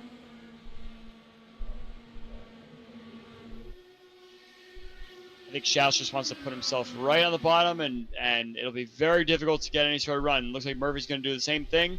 He's going to try and get it in. He's going to try to follow through, right yeah. Now. But it's going to be very difficult to try and hold that bottom line and hold position there. So I think it's going to be just a swapping of the second and third place car, unless they can find a way to unseat Schaus from that bottom line. So you see Murphy takes the outside. Here comes Hobson. Hobson's going to draft up next lap. He's going to be a little boxed in. Can't do much about it. Schaus should not move from that bottom. No. He holds the bottom again, and Murphy backs off a little bit. Hobson's going to take that second spot. It's just going to be a nice cycling of the two of them doing the same thing over and over again. The only thing that'll really change here is if the right rear gets a little angry coming out of turn 4. Julian and Pahutsky have cleared Turner Johnson. Now, the rest of the group has joined them. And now Julian, I think, is he coming to pit road? I think he got a little distracted Oh, there. a little Just loose, kind of went yeah. below a little bit. But he's back in the action again. Pahutsky is the leader right now. He and Jacob Wilson looks like he wants to try and make a move, but he knows that he can't really pass on the inside there. You can't really unseat the car there unless he has the run. Wilson's going for it low. Pahutsky blocks. And we're back to a similar situation as we have with Schaus as leader. You really can't pass that lead car unless they want to be passed. Rafi says that Leo deserves a penalty for running the Viagra scheme. Oh, my. We'll check in 4 hours. Pahutsky in 4th. Jacob Wilson in 5th. Povolonis, he's in 6th. And Julian in 7th. So this is 4th, 5th, 6th. This is a shot in the top 5 for a couple drivers that probably didn't think they had a shot at the top 5 when this race started. Pahutsky up 23 spots, and he really just regained it all by staying out for one stop. And Salvador gets into the side of netcode for Jacob Wilson. Wilson catches it, but now he's on the apron. He's going to lose positions. And he rejoins, and they just scatter behind him. And he might be damaged. He's coming to pit road. What a save, though, from Jacob Wilson there to fly down to the apron like that and come back up on the track and not hit anything or anyone. Just kind of scare a few folks along the way. That was a great save from Jacob Wilson. Look at Schaus never leading that bottom line. Schaus, defending series champion, has 5 career wins. Hobson, always so fast and a threat to watch on some of these super speedways. He has 1 career win. He'd like to get another one. Murphy, 2 wins. Both came last season. He'd like to get another one as they're starting to duck and jive down the backstretch a little bit. Back to that second group. I know Pahutsky and Povolonis aren't going anywhere necessarily, but I think if Pahutsky gives up that bottom line to try and work a swap drive, I think Povolonis is going to paint himself on that white line on the bottom, and then it's going to be the same situation. So I don't see this group going anywhere right now. I'm pretty sure Pahutsky just wants to hold position there, get himself a top 4, rather, and hang from there. He's not going to catch the lead pack, especially with just a couple laps left. So unfortunately for Povolonis, he really has to try and figure out the best way to get by. And if he can draft up through turn 4, he may beat Pahutsky to the line. But otherwise, I think it's going to be Pahutsky 4th, Povolonis 5th, all things considered here. And Pahutsky up 23 spots. So, again, discretion and valor. He might just want that 4th spot and say, that's the best I'm going to do. Coming to 2 to go. Schaus, your defending series champion. A.J. Hobson looking for another win. Mark Murphy, the reigning champion of Area 51 IndyCar Series. Some big swingers up front going for the win here in the opener of Season 8. And the Dark Horse Racing Series presented by the Joy of Driving. Here we come to the white flag. Schaus looking to start off his defense of his title the best way possible with the win. He's down on the white line. He's painting the white line in the one. Pawlicki has gotten a stranglehold on P4 now. Pavlonis is struggling a little bit in that middle line in that second group. Julian looks like he's trying to come up with something, anything he could do to try and get his way in there, but Pawlicki pretty much has fourth place sealed. Murph, and Julian might get P5 here. Murph gets the position, and I think Murph got second spot as AJ tried to go to the line, to go to the apron, but Schaus, solid win. No one was able to challenge him on the bottom.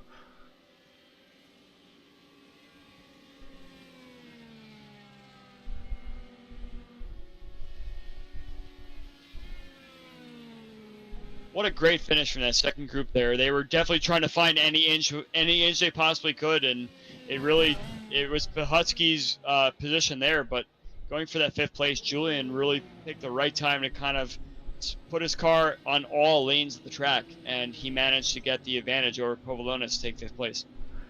Julian rocking a new wheel that he recently got too, so paying off for him.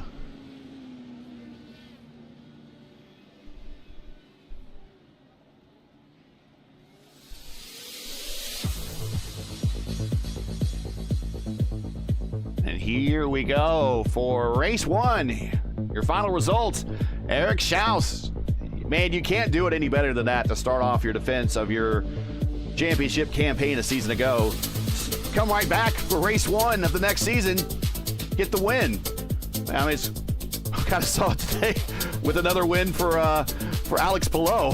That's how you do it. You just got to keep winning, I guess. Schaus with the win. Murphy second. Hobson third. They're all going to like the way that their season started off, despite how this race kind of unfolded for a lot of racers today. Pawlicki fourth. He's going to like that. Julian, I think, will be happy with the fifth. He's not going to be happy with some of the racers. I know I'm going to hear about it later in the week. I know at some point I will hear about it. Pavlonis, he had a rough day, but he recovers to sixth. Santos, in typical Santos fashion, manages to find a top 10 out of bleakness and darkness. Good finish for him. Turner Johnson, eighth. I don't know how many friends Turner made today. We'll see when we get to round two. Leo Salvador in the Viagra car. He comes home ninth. Eric Anderson in 10th.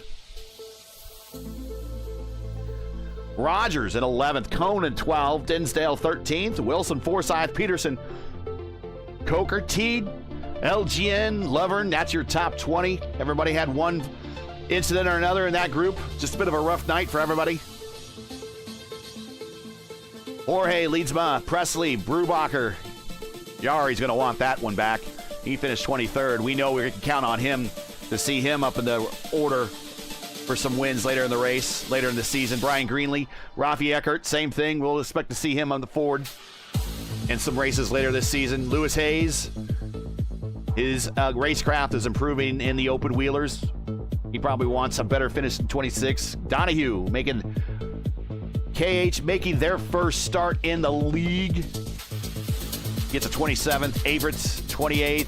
Vitor, 29th. I think that's our field. Yeah, 29 took the green flag tonight.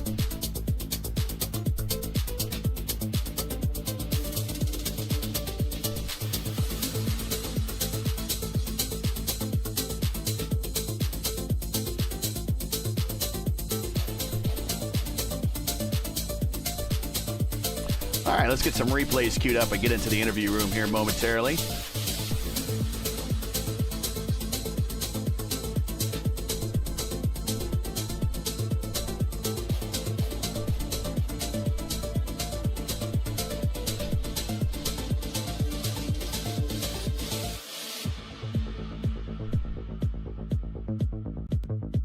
All right.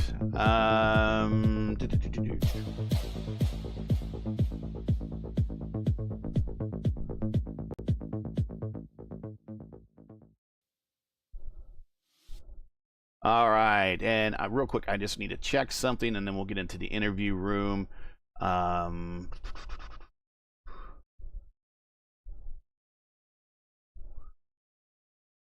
want to talk with AJ here. I think AJ just missed the qualifying for the ERL 500. So a little bit of good news to start the week after last week. Get into the interview room here. There we go.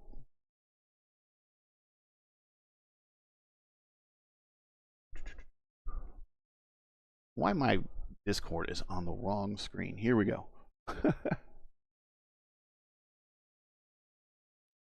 It's been a day, hasn't it? Yes, it has. At least the schedule's still not on the screen.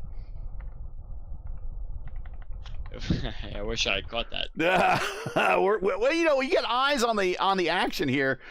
Being a producer and commentator is not as easy as people think it is. And they're like, you should have showed me passing for 5th spot back in lap. Well, you know what? It's not always that easy. And even doing a commentator role, when you're just kind of expected to just, you know, talk and give analysis, sometimes you're watching something else and something else happens on the racetrack and you totally miss it. So it's not an easy gig. It's not an easy gig. Four eyes can only watch so much. Yes, exactly. So let's go take a look here. AJ Hobson, there he is. Let's bring him on down if I can get him into our room. There he is. And there he is, AJ Hobson. Man, what a difficult day out there. Talk about how the car was handling. We heard that the right rears were kind of burning off and the cars were getting loose. It didn't seem to have that much of a problem for you once you kind of got out of that mid-pack battle. There was just all sorts of madness going on in the mid-pack, but kind of once you got up into the with the leaders, everyone seemed to be at least a little bit more calmer up there and allowed you guys to race a little bit more gentlemanly, so to speak. But I mean, talk about the race and how you got the third. Oh, I mean, it was a crazy race all around. I think the start of the race, everyone was acting like it was 5 to go. It seemed like, but we got up front there, and the car performed well. I liked the setup. It was a little loose. Like to rely on that right rear when it kind of starts to slip out there, and other people were struggling with it. I did struggle with it too. I went flying through the infield at one point there, and yep. Somehow got back on the lead lap, I'm not sure, and pit strategy kind of played into my way, and me and Eric were able to just kind of work together up front there.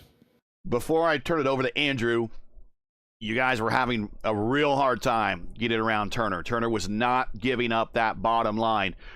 Did you try asking for the bottom line, or he was not going to give up the bottom line regardless? No, it seemed like if you wanted the bottom line today, you could have it just by staying there, and I think he was a lap down maybe, and yeah, it was a struggle to get around there. And then there was another car, I believe, 2 laps down racing with us. So they were going for 10th, I think, and we were kind of racing our own race. So it was 2 races and winning in one spot of the track there. So, I mean, it was tough. I like a good hard race, but it would have been nice to get through there a little quicker. Go ahead, Andrew. Did you find that it was next to impossible to get a run on someone that was hugging that white line on the bottom? Was there any sort of situation where you could try and wear their right front out or do anything to kind of pinch them a little bit to try and get some advantage? Or did you kind of feel like if you were on the outside, that was pretty much where you were going to stay? No, if you were in the pack and you were able to get a guy pinned on the bottom there, you were able to get a run around them if, they were lifting and the car was sliding out. But once I got up to second place, it was kind of tough. You kind of pulled out a line, and like NASCAR, you just hit a brick wall and a couple people might go past you. But other than that, it was really just work where your car worked the best and you were able to make a pass. Shout outs, friends, family, sponsors. A great way to start the season. I know you got that one win in the league. You want that second win. And I think, as I always tell drivers, yeah, it's been a long time. Podiums lead to, top fives lead the podiums lead the wins. And if you keep getting these podiums, I'm sure you're going to eventually get that win here soon. But it's been a long time. So I imagine you feel happy to start the season off pretty successful, especially the race that had a lot of attrition like today did. So you got any shout outs, friends, family, sponsors, anybody want to say hi to before we let you go? Dark Horse Racing boys, we hop in the call every race, and we got 2 of us on the podium tonight, so that was pretty cool. So it's always fun racing with them, and I feel like a win's coming, man. I've been knocking on the door every now and then, and I thought I could get one tonight, but I'll take a 3rd place. Well, congratulations. Go celebrate, and that's a great way to start the season, and we'll see you in a couple of weeks when we head off to the next race on the schedule. Yep. Appreciate you guys. Yeah. I'll just Thanks, drag AJ. him down in the general, let him decide where he wants to go back to. And now we will bring up the next driver here momentarily. Next race is Pocono, of course. And if you're watching and you like what you see and you'd like to be part of future races of the Dark Horse Series, click on the Dark Horse Discord server invite in the description. You can learn more there today. The car is free. It's part of your base iRacing package. I believe joining the league is free. All you need is the desire and the tracks on the schedule. So if you think you got what it takes to race with the Dark Horse Racing Series drivers, hey, we encourage you to at least learn more today and maybe sign up. Let's bring down Mark Murphy, and there we go. Boom, Mark. In now semi-retirement mode, Mark Murphy. Mark, you did not want to see, I'm sure, that last caution or that next to last caution come out. That kind of trapped you a lap down a little bit, but you got the wave around, and then you had a whole bunch of lap traffic in front of you. And restarts, I don't know. Well, you kind of caught wind of restarts were a challenge all night when that restart came to be. Most of the restarts were happening behind you, and you were just taking off and not really seeing what's happening behind you. But restarts were kind of an issue all night. And once again, a restart really right off the bat dropped you from, 3 or so cars back from the leaders to 2.5 seconds and 3 cars behind the leader. It's got to be pretty frustrating considering you were up front all day and led a bulk of this race. There wasn't a darn bit of this race that was frustrating at all, Gary. This was the most fun I've had in a long time. It was good, clean, pure fun. Hanging out in Discord with MC, with Mark Cohn, and just having a good time, man. Running a car race. Didn't have any team pressure. Didn't have any series pressure. Just driving as hard as I could, man. And I made that clean pit stop. I made the clean pit stop, which was going to be my last stop. I looked up and I saw Edson stuck on pit road with a speeding ticket. Cone was 3 seconds behind me. And I said, man, if this thing stays green, I got this baby in the bag. Because we were reeling in, Schaus and Hobson like 2 or 3 tenths a lap. I mean, they were going to be buried, and we knew they were going to have to stop. I knew they were going to have to stop, and I figured they were probably going to have to get a splash of gas or something. Yeah. But even just a splash, it was over because their tires were worn out and they're sliding over. And caution came out with me a lap down, and that would have been so bad, but that doggone Julian Altena had the lucky dog. So you're like, God, dog it. And so then we get to come back up through there with old tires, and poor Cone got collected, and I hate that for him. But that race, I said it in the Discord, that race was at the end was wild up front, and it was fun as hell. And gee, I'm here for it, man. That was a ton of fun. I kind of tested it out. I knew I could get to second. There was no way you were going to pass the guy on the bottom, or the guy that held the bottom. So I knew I could get to second, and I loaded one up on the white flag lap and got myself to second, but there was no way you were going to pass Schaus, and kudos to him. And, other than the Dark Horse 2000, I don't think I've ever seriously, I've won in the series, but I don't think I've ever run a series of these full time. So I'm here for it, and we're going to have a good time on Sunday night, man. Go ahead, Andrew. So you raced a lot of that race up in the lead there, and then you kind of fell back into the pack a little bit. So talk about the differences in this car in particular of how you work with people around you to try and get some spots back, do a little bit of swap drafting, and how difficult that may be compared to just kind of leading the pack. I'm just a broadcaster now, Andrew. I don't know nothing. That's a quick answer. I like that. It's hard. So it's this car is a lot more difficult, believe it or not, to make moves like that because there's no tools. So it's fixed setup. So there's no tools. There's no weight jacker, no any roll bar. You really have to drive the car. Tonight, the car was very, very, very, very loose, and so you had to, if you were going to hold the bottom, or you were going to go by people at speed, you had to hold a pretty wheel. And the other thing that's a little bit different, you would think with the Kardashians and the 19-foot wide billboard behind the friggin' car that they would be easier to draft, but the draft envelope in these things is about half of what it is on the IR18. It's like 6 or 7 tenths of a second, and you don't get near the suck either. So you really have to plan your moves out Kind of the flip side of that is dirty air doesn't really affect it. Dirty air doesn't really affect it nearly as bad. And, again, you can probably thank the parachute on the back and, the giant barn doors on the front of the thing, but it doesn't affect it near as bad. These cars also don't have the hole in the floor, do they? Do they have the hole in the floor? I don't think they do. I don't think they do. Nope. I mean, so you got a ton more downforce, and you got a ton more overbody and a ton more underbody downforce. I think the tunnels might be bigger too. So the dirty air isn't near as bad, but the suck isn't near as hard, and you don't have any tools, and you really got to play with your right foot. And I was having a blast out there. You could tell people were getting loose behind me, and I'm like, yeah, go ahead, burn that right rear off, baby. I'm happy as a clam up here leading this thing and cracking the throttle to about 90% through the corners and saving my right rear. And everybody's, oh, I'm so loose off the corner. I said, man, I don't know what you're talking about. And they're saying, well, my fronts are this and my rear's that. And I said, man, my right rear are exactly the same, and I'm outrunning you clowns. What's going on? But no, I mean, I was out there having fun, man. Gary, I hope you're hearing the fun, because I ain't had fun in a while, and I hope you're hearing the fun in my voice. Well, it's a good start to the season. You might have been the only guy out there having fun, but at least someone did. Shout out to any friends, family, sponsors you want to say hi to before we let you go. Got a big week of racing coming up. I know you got ahead of you. Yeah, I mean, shout out to everybody, Indy Alliance, and all of our partners, Indy Alliance Racing. We got a big week of going fast around the rectangle between Columbus and St. Louis, and so I'm here for it, man. That's going to be a heck of a good time. Trying to find speed at Indy is the biggest challenge that you'll ever undertake in the sim, and so I'm here for it, and I'm happy to be in the foxhole with those guys. Shout out to P1 Broadcasting, Gary. You turned me from a racer to a broadcaster, and I definitely got the face for a radio, and thankfully the helmet's got Burt Reynolds' face on it instead of mine, so nobody got to look at my face. But definitely appreciate you, P1 Broadcasting, and all of my broadcasting partners.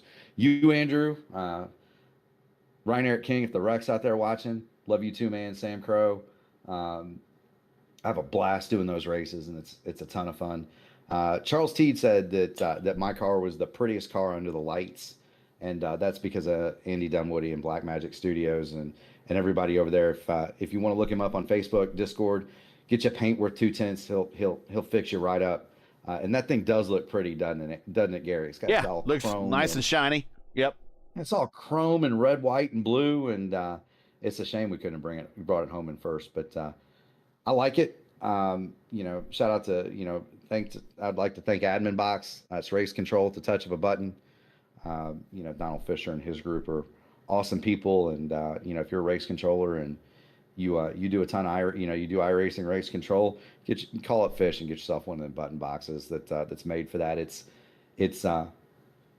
you won't regret that decision. They're pricey, but they're awesome. And I'll tell you what, Gary, Andrew called the Dark Horse Series, and that was me and Schaus. And now I've kind of turned. So he was in my native car. Now I've come to his. So I'm gonna have to figure a way to beat that guy. But I don't know, man. I'm just gonna keep going fast and having fun. And maybe I'll let Wood drive my car and I'll come in the booth and broadcast. It'll probably turn out better. All right, relax. All right, Mark, we'll let you go, but I think he's the only happy driver out there tonight, maybe other than Eric Schaus. We will talk to him in just a second, but semi-retirement, but hunting for a championship to start the Dark Horse season here in Season 8. Congrats, and we'll catch you at the next one. Go ahead. I got to say it one more time. Eric Schaus and AJ Hobson, that was a hell of a fun race at the end. That was wild, and it was great, and I'm here for it. And if you didn't like that automobile race, I can't help you. That was so much fun, Gary. So much fun. Thanks, Schaus, for me. All right. Let's go find Mr. Schaus here. Probably wondering, when the heck am I going to talk? But, Murph likes to talk. But let's bring down Eric here, if I can get him in. There we go. Sorry, Eric. We had to talk to Murph first. Murph likes to talk, but He did say he had a fun time tonight, and he might have been, and you and he might have been the only two kind of that were only having fun. Now, we watched you not having fun at points during this race, especially getting caught behind lap traffic. But that really seemed to work out for you and AJ as the caution kind of fell at the right time and you guys cycled up to the lead. Then you go to pit road and you resume the lead, and that really helped a great deal to clinch that win between and the challenge between you two. Now, Mark got into it at the end there, but a great way to start off the defense of your championship. A lot of people forget season 7 seemed like forever and an age ago. You are the defending champion, so that's in true Alex Palou style, getting a win to start your defense of your championship can't get much better than that. Yeah, certainly. That was a great start to the race. Yeah, I think going off strategy got us the win today. I think that's also what got AJ the podium, so I was happy to see both of us up there. We did get some luck with the caution that came out. And like you said, I was having a ton of fun, except for when I was behind those lap cars. I was really trying to get them to leapfrog with me, and they did not want to do it. So we just kind of had to sit and wait. But that caution came out and saved us. So it's a good race. Go ahead, Andrew. Yeah, you kind of answered my question, but I'll ask it a different way. When you're out there and you're trying to find people to leapfrog with, how exactly do you manage to say, "Hey, work with me," or how do you get them to say, "Hey, work with me," and not just, "Okay, well, you're just going to plant yourself on the bottom. I want to plant myself on the bottom and lead the pack," sort of thing? Like, is there a signal or something that you use to say that you need to start the leapfrog process, or is it just kind of luck, like finding the right person out there that knows how to do it? That's a good question, and if there is a way to do it, I hope somebody tells me, because it is. So, when it was 2 lap cars and me and AJ, AJ and I were in the Discord together, so we were communicating, trying to find a way, coordinating, trying to find a way around this lap car so that we could then get past him and start leapfrogging. I got on the radio to see if he would cooperate, and either he didn't hear me or just wanted to run the bottom line. So I think I eventually got around him briefly, but I may have crossed the bottom line. I didn't go back to check, but I gave him back the spot. And then from there, I think the only way I got around him was through pitting or something like that. It's very easy to see your I guess body language is the way to put it, of like, okay, like, move. I need to be the lead car here, and I need you to work with me and find a way that we can get some spots back. So I guess it's more of kind of, if it's not an actual verbal thing, it's kind of how I put my car and make it seem like I'm trying to work with you, and we need to move faster than just putting one car on the bottom line and holding everyone up behind. Yeah, once AJ and I got past them, I think we must have gotten past at some point. But then at that point, they just watched us leapfrog. So I don't know if they didn't quite see the opportunity of leapfrogging beforehand, because if they caught the lead pack, they could have maybe got their laps back. But I don't know, it worked out. Shout outs, friends, family, sponsors. What a way to start the defense of the championship. Big win here at Kansas in a race that was very tough. And again, not a lot of happy drivers out there, but maybe Murph, maybe you, and that's about it. Yeah, shout out to Murph, great racing. As well with AJ, good teamwork. I'm glad we both got a podium there. Shout out to you guys in the booth. We appreciate you broadcasting this stuff. And shout out to Dark Horse and the admins that put this on, and anybody else out there watching. We appreciate it. Well, congratulations, and we'll catch you in a couple of weeks when we head to Pocono. Great. Thanks, gentlemen. Thanks, Eric. Andrew, a bit of a rough race, but we made it through, and it turned out... Anyways, yeah. But you know how sometimes when we have these rough races, there did turn into a stint where we had green flag pit stops, and that kind of decided some more players that were going to be at the end, and the drama was there at the end. We had a genuine drag race to the end between 3 drivers. And our defending series champion has the leg up on everyone and gets the big win in the first race of the season for his defense of his championship. The first race of the season always brings a lot of jitters and a lot of yips and, trying to find your place and getting to know new drivers and everything. So this wasn't really to not be expected. Wish it was a little bit cleaner, but I'm sure it'll clean up in future races here. And really, you're just trying to find your place and the best thing you could do is just run the best race you can and see what you need to improve and how much you can improve over the season. And that's really all you need to get yourself kind of cemented into a league situation. So hopefully we have some good turnouts in future races, and we can see some cleaner and better racing. Yeah, it was a great turnout tonight, and I hope that some of the shortcomings on the restarts people forgive and at least come back for a couple different more tries, because racing at Pocono in these cars is entirely different than what we saw here tonight with these cars even with the IR18 here at Kansas. I mean, there's going to be a draft race even in these conditions, but the way that Pocono is designed, it's not going to be a draft race. It's not going to be a pack race at Pocono in these cars. It's going to be a little bit more spread out, and you could bring your skill to the table at Pocono. A little less so here is just getting to the leader and kind of tacking on to somebody kind of pulls you forward. Pocono, you got to use that skill a lot more than you do here, right?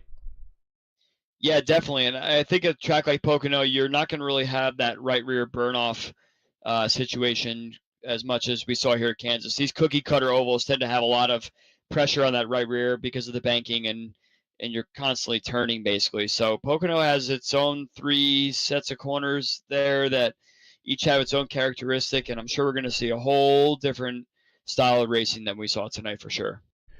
And again, it's the first race for us this season. We got to learn new names, new liveries, and I got to remember to turn certain overlays off. So again, apologize about that. That's why I'm not showing the schedule anymore. But the schedule is on the Dark Horse Discord. If you want to catch that again, I'll do everyone a favor and not bring that graphic back up. But let's get on out of here. Give everyone the remainder of their weekends back. That's it for today. Once again, your podium here for Kansas Speedway for the joy of driving 225 is our defending series champion, Eric Schaus, getting the win by the slimmest of margins over Mark Murphy and A.J. Hobson. That is your podium. Join Andrew and myself again in 2 weeks for round 2 of the Dark Horse Racing Series as the teams and drivers head to the tricky triangle in Pennsylvania, Pocono Raceway for the Watchman 250. Coverage begins around 8 o'clock p.m. Eastern time. Again, that's 8:00 p.m. Eastern. Remember, it's a new season, so as always, you can find everything you need for the correct time in your area right here at YouTube at youtube.com/@P1 Broadcasting. Now, as you know, the YouTube algorithm game's not easy, so please help support P1 with the weekly grind. Leave a comment below. Let us know your thought on tonight's race. And if you enjoyed tonight's coverage, support us by smashing like in the video. If you're new, click subscribe. And while you're at it, hit the bell for weekly reminders so don't miss out on more of P1's other iRacing programming, including our Open Wheel doubleheader Monday. Join Murph and Clindy for the iRacing IndyCar Open Series at 8 p.m. and stick around after for myself and LGN with the Sim Gaming Expo ISRA Open Wheel Series at 9:35 p.m. If you like iRacing IndyCar racing, then make P1 your YouTube home on Monday nights. Dark Horse Racing Series is presented by The Joy of Driving. Looking for entertaining sim racing content? Look no further than The Joy of Driving. Follow Mark Cohn's racing escapades as he battles for wins and avoids wrecks with cat-like reflexes, all while providing commentary to make sure you laugh, cry, or do both. Follow along by subscribing to The Joy of Driving on YouTube or like his Facebook page at The Joy of Driving. Links are in the description. Tonight's race has also been brought to you by 4D Racewear and SimWrap Market. Check out 4D Racewear's line of made-for-sim racing gloves, shoes, and apparel. Visit them today at 4dracewear.com or click on the link in the description. SimWrap Market is your go-to source for iRacing paint schemes and broadcast resources. From clean base liveries to pro-level design assets, SimWrap Market has everything you need to build your brand on track. They also offer high-quality track cam packs to give your streams and replays that polished cinematic look.